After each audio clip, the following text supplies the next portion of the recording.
Hi, I'm Dimi and I'm a member of the Remote Viewing Club. Today I'm going to make a presentation over the target the Philip experiment with the coordinates 93559796. The cue for this target was to move into the optimum position to describe and sketch the Philip experiment shown in the clip only. And you'll see the clip in a few seconds, but let's see what was the focus of the Philip experiment. It was conducted in the 70s by the Toronto Society for Psychical Research. The group created a fictional character named Philip Ellsworth and attempted to communicate with him as if he were a ghost, and the participants intensely focused on Philip's detailed life story, treating him as a real entity. The experiment involved seance-style gatherings to establish communication, and the group experienced mysterious occurrences like table movements, raps, and knocking sounds during sessions. These phenomena appear to be responses to the group's questions to Philip. And now let's see the focus of the target. And the table began to shake and move. These were physical things that could be recorded. Give us a sign, Philip. Philip, are you there, Philip? Within a month or two of talking to this imaginary ghost, Philip, people started to get raps on the table. In turn, each person would say something like, "Good evening, Philip," "Hello, Philip," and there would be raps underneath their fingertips. Or if a visitor came in and identified himself and said, "Hello, Philip," This is actually a photograph of the group, the Toronto Society for Psychic Research, who ran this experiment. Now, these are some, like a summary of the fictional Philip, which was really well constructed and well defined by the groups, the entire group, and even he lived in a manor, in a castle called the Dinton Manor, which now is demolished. So Philip was born in England in the early 16th. He was a member of the aristocracy growing up in a castle. As an adult, Philip became a military man engaging in various battles of the time. He married to a woman named Dorothea. Despite his marriage, Philip fell in love with a gypsy girl, leading to a passionate but forbidden affair which caused a scandal, deeply troubling Philip due to the social ramification.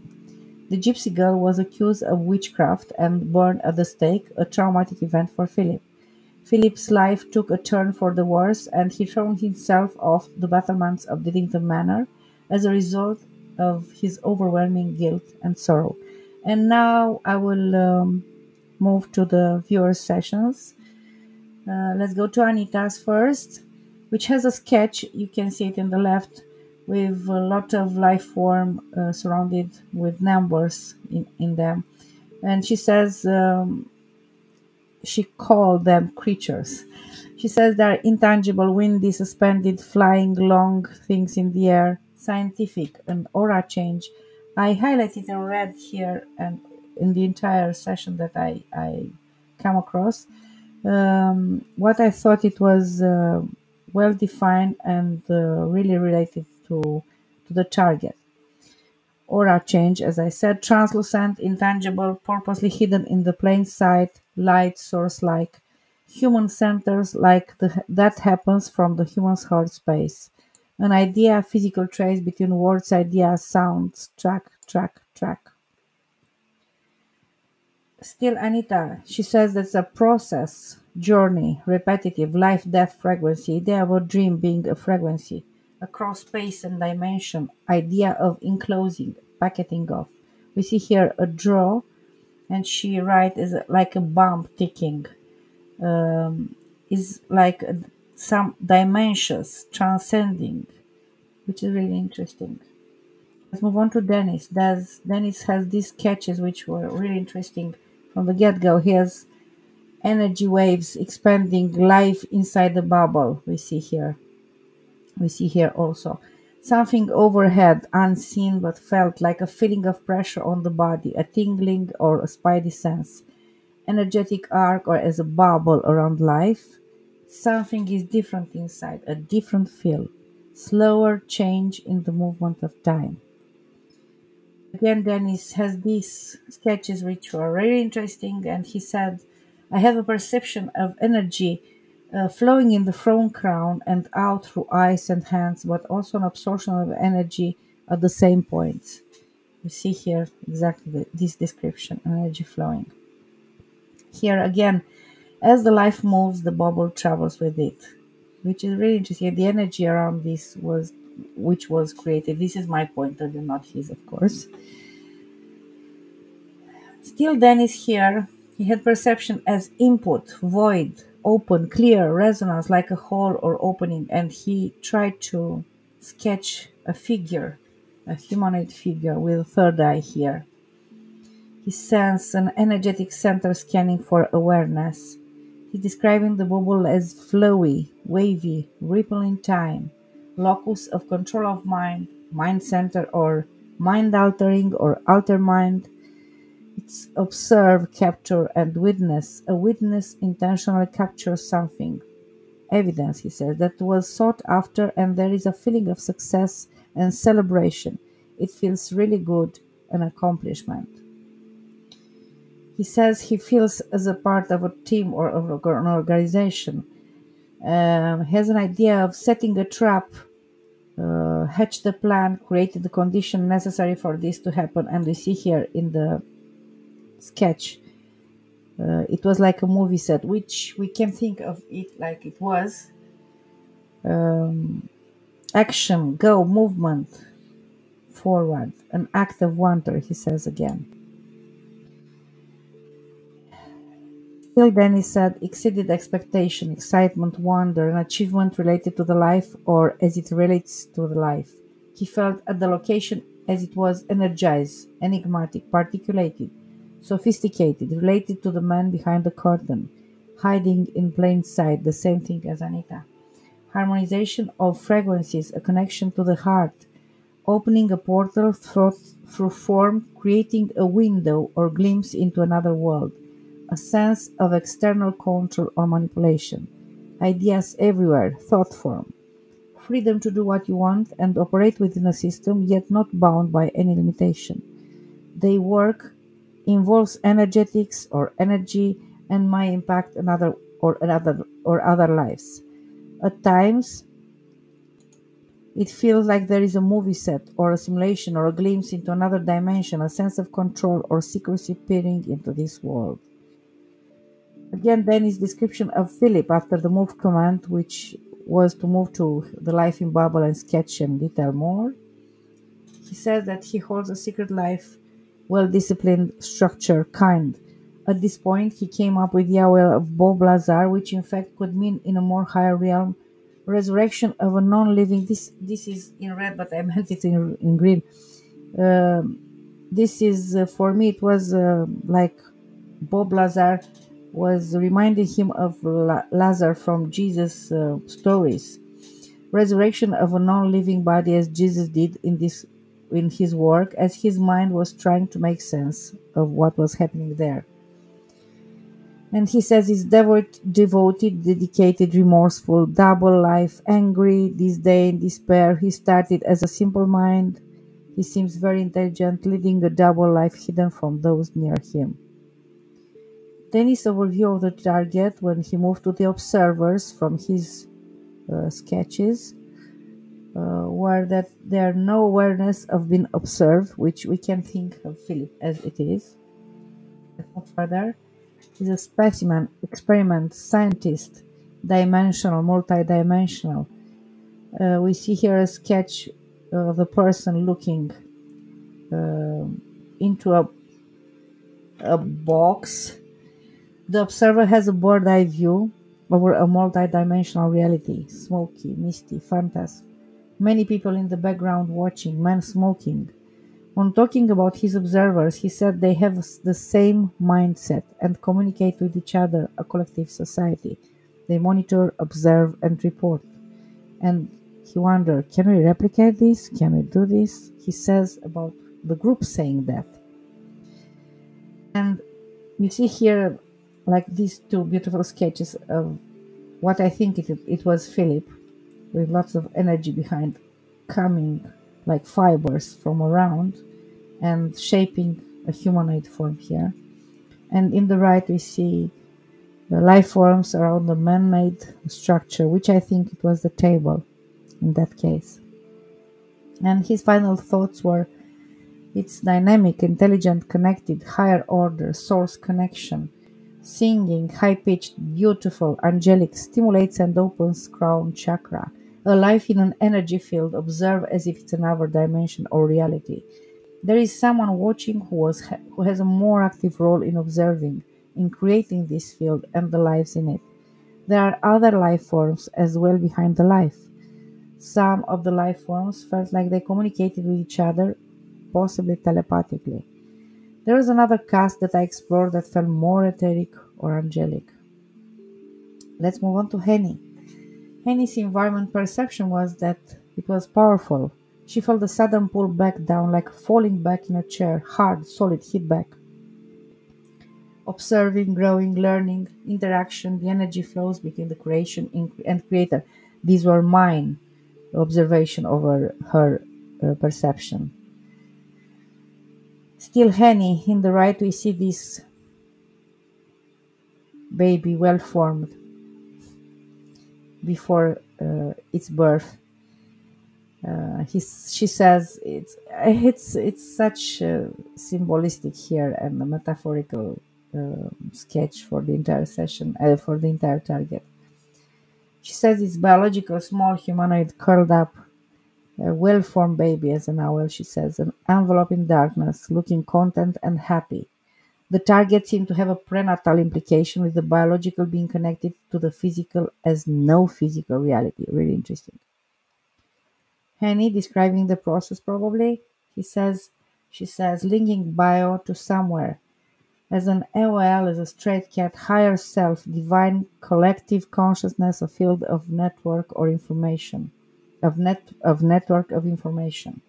What was the purpose? Providing information for holistic betterment, uplifting, optimizing. Field of information, template, blueprint, holographic, extra-dimensional. An energy field is manipulated in a good sense. And we see here these two. She did a lot of sketches for this target.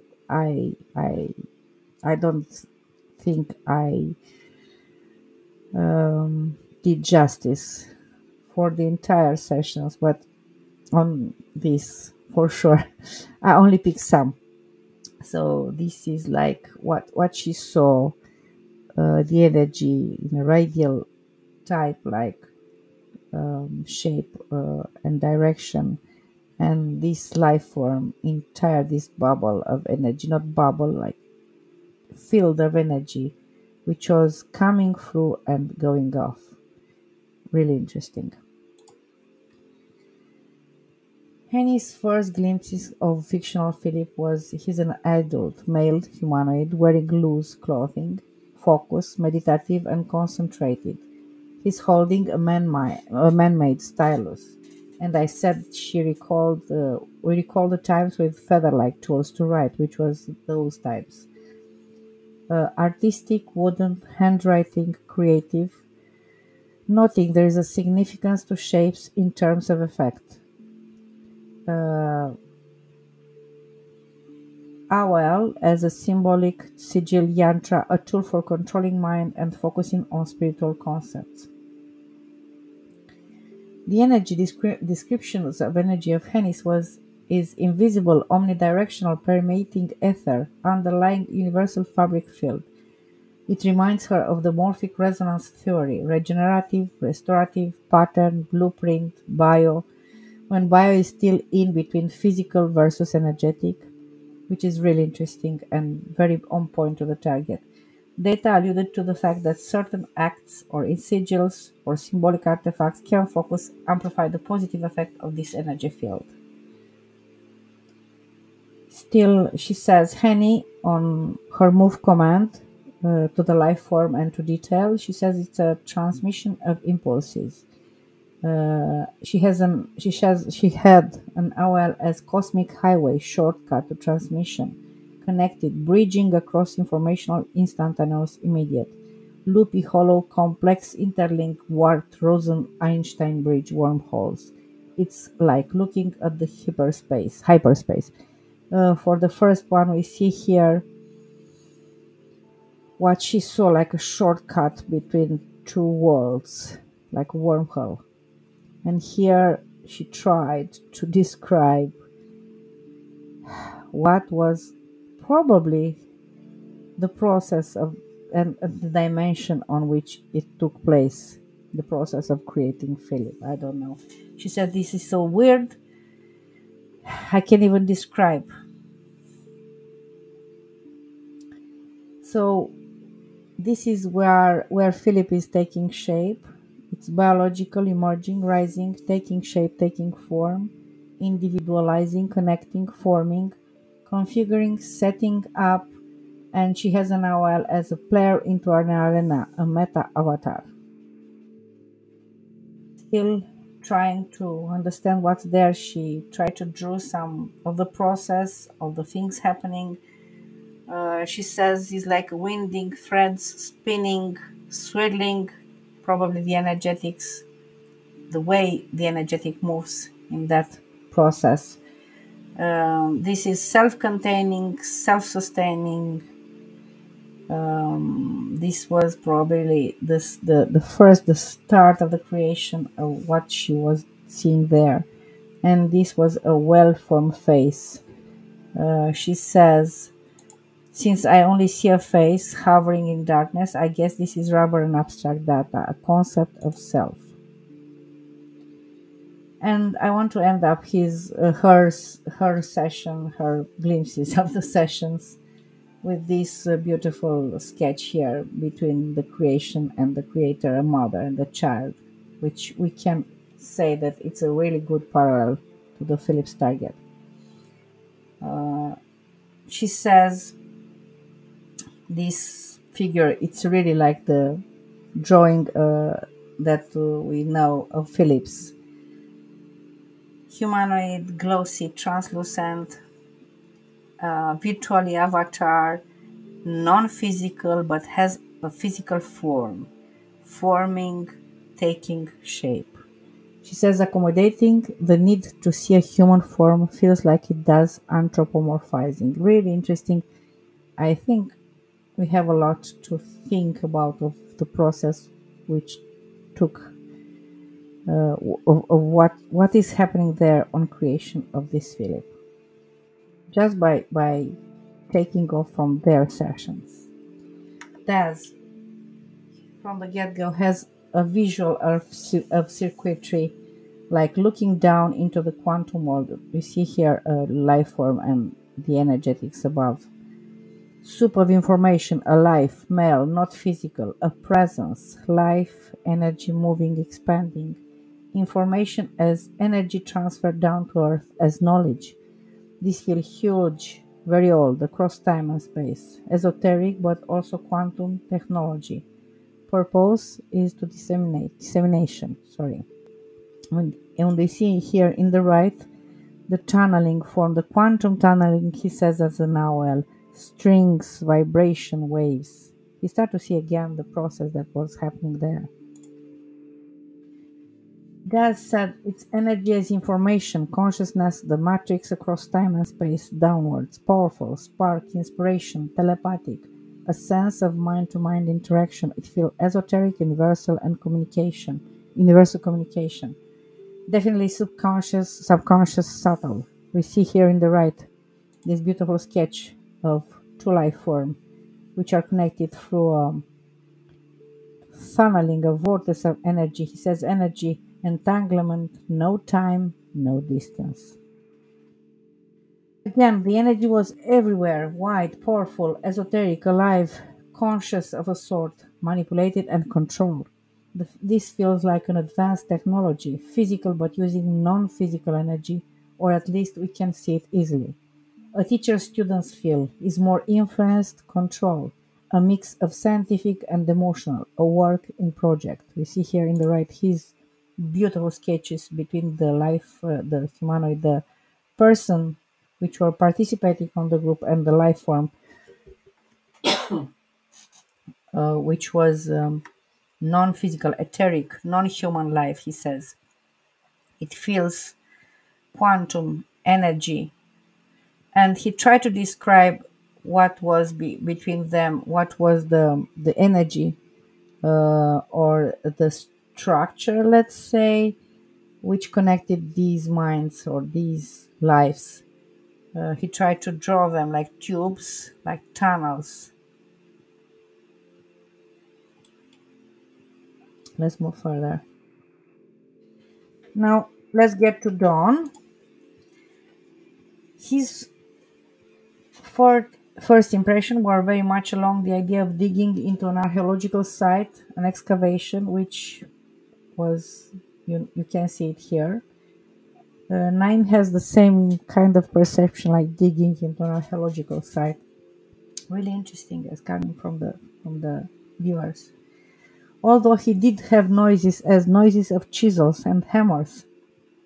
We can think of the raps and knocking of the table on these, but also studying, fascinating, and surprise. We see here the sketch of a person which looks very much like Philip as an adult, which is very interesting. Dawn also has these sketches, which I think it was a man-made. I thought it was the table that the group used for creating and for speaking with Philip. Dawn started to see that it was an energy directed to something, probably to the table, which captures something loose and control it, leading to an explosive interaction. Considering a new knowledge, changing people thinking going forward, discovered, uncovered, or lifted out. Also, he says people are standing around and watching with interest, and he also drew this hand on something which I can approach to the idea of their hands on the table when doing all the seances. He says that he sensed vibrations strong enough to shake a cup of water, which he drew it, clanking noise caught up in a loop, and he has an OLS Higgs boson particle accelerations. Also, he says human mental energy focusing repetitive a thought process, an experiment, a mental journey. There is a process, a series of order steps, internalize, deep probing communication, externalize leading to a deeper level, greater understanding, and OLS introspection, awareness, conscious and subconscious interacting. The process begins quietly, then builds up to some sort of feedback or data is reflecting back. And he tried here to sketch what underlies to the process that he was seeing during the session, like a parallel or a link between conscious and subconscious, an adaptation, a lot of arrows between them, repeating, oscillating, cycling back and forth, integrating. Let's go to Coral. Coral, she's trying to depict the image that she saw in her mind probably during the session, and she has this really beautiful image of a person, which we can say it's very much close to Philip. First perceptions of corals were that's an event that caused a chain of events. There's a feeling of being starlit illumination or a kind of luminescence. There is a feeling of movement like a flow, but is not water. It seems to be an event that started these creatures out. There's large bait platform levitating, and I say that was the table, of course. It feels like an event that has been planned. Again, he's trying to make sketches over the figure that she was still seeing in her mind. It was not fixed because Philip was etherical, probably. The events exploit some kind of liquidy fluid quality, energetic to create movements. It felt the biologicals move together like a herd. They all feel very tired and resigned, but also determined and optimistic. Now let's move to Naim. Naim has sounds as tat tat. He has like things fall, vibrating, life stretching, pulling tension. And he has word like royal worship. You can see here what he says. And this is a very really interesting thing. This is Dillington Manor, the castle on which they placed their fictional story of Philip Iceforth, and now it's demolished. You cannot find it only by photograph, and it's not there anymore. And I think Naim was the only one who depicted this structure, this building of the Dignity Manor. His son's grand palace feels royal, fortified, His Highness. And now let's move on to Darby. Darby has two sketches which was really representative for the target. I see here, although he did analyze this too far and thought it was something else, I can see the table here, the interior of the room, people there, chairs around. So he depicted really well the scenery of the Philip experiment.